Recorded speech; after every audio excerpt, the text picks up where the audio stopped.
Welcome back to our channel where we are taking you along with us the renovation of our newest old home. This is in Georgetown. It is more than 100 years old, and today we're going to introduce you to our builder. Our friend Ryan is our contractor, and we'll talk about how you find a contractor, what the process is, and how you get started on a project this size. Ryan has a ton of experience, and we're going to be interviewing him today and walking through the house. Let's go check it out.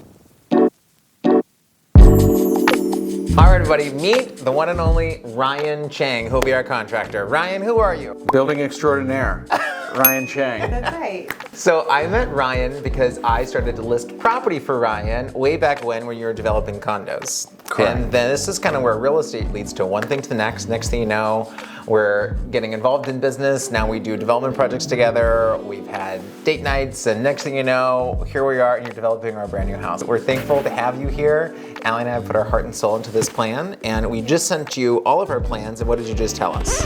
It required some updates. Some value engineering. Just a melding of minds between engineers and architects who kind of over-design things and builders who know how it actually should be built. So one thing that we've already learned, Allie and I put together these amazing floor plans, and I think it's important to understand you need lots of opinions, right? So we had an initial contractor who we hired who is really well known and had a design plan of how you're going to structurally engineer the house. We'll talk that through a little bit today. But after Ryan taking a look at it, very different way to build a house. And so the biggest thing I need everybody to understand is you can build a home multiple ways. You looked at the plans and within what, 10 minutes you were changing it? I come from the new construction world, and we tend to build things a little bit different, a little bit more ground up when it comes to structurals. And so for the audience, what does that mean? I look at building homes as if they're standalone new homes, not renovations on old homes. And I do that in a way to make them as safe, as strong, as structurally, let's say, well-rounded as possible. Is that harder to do when we're looking at a home like this where it's very, very old relative to some other renovations?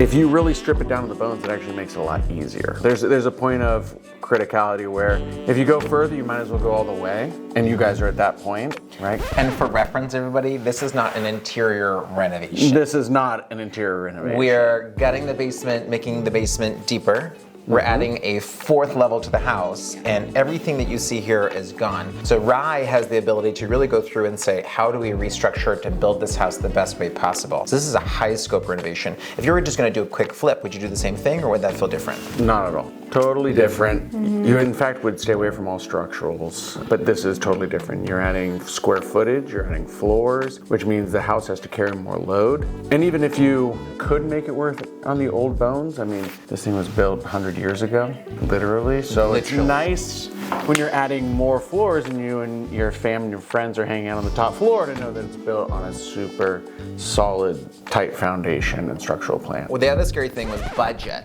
We got our plans back, and our budget was about $200,000 more than we expected. Perfect. Now, you were able to look at those plans and save us almost $250,000 in the budget. So, guys, $250,000 is a ton of money. Where did the $250,000 come from? I mean, it's all, ounces equal pounds kind of a thing. I don't know what that means. So when you add them up, it becomes large. Okay, so all the small things combined. All the small things. Like we were talking before about utility upgrades. You use the right contractor who knows how to do this, who's done this many times, to do utility upgrade, and they carry a lot of insurance and the bond issues. So these are third-party trades. You can cut it in half. Yes. Right? The outsourced plumber, the outsourced electrician, working with DC water. Correct. And then could we rewind a little bit and explain, are there industry standards in terms of how you budget things, or what should be part of our budget versus what the homeowner is responsible for separately? Oh, that's a great question. There aren't full industry standards, but basically everything before drywall really needs to be budgeted by the builder. The structurals for this house was initially designed with a very large amount of unique steel. To make it structurally sound. To make it structurally sound. But that was based on what I believe the engineer and the architect and the original general contractor thought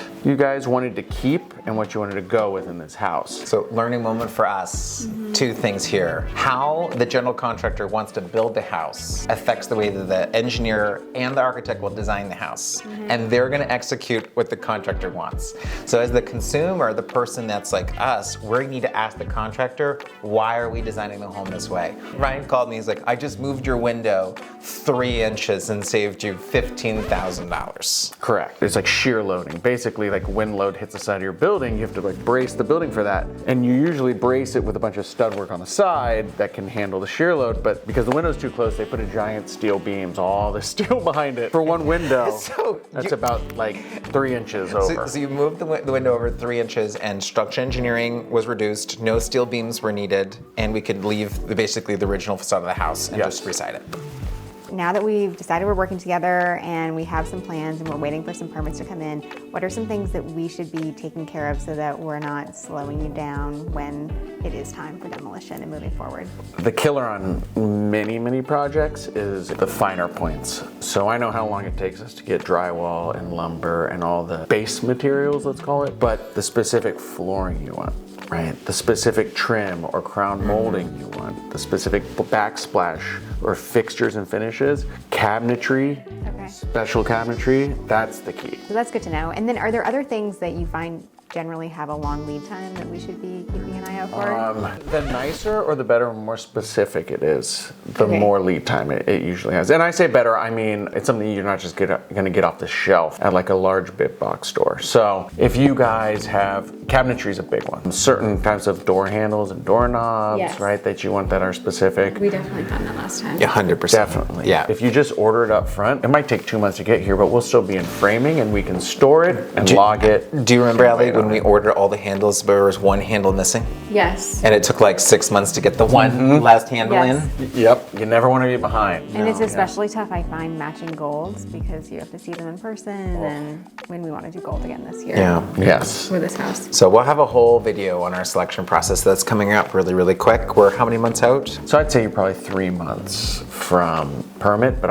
I hope that I can put my foot in my mouth. It's more like 2 months. Well, thank you, Ryan, for joining us. And for everyone watching at home, thank you for being here too. We really appreciate you following along as we are renovating this very old home, and we will likely have more appearances from Ryan, and we appreciate you following along. Thanks, buddy. Appreciate you. See you, everybody.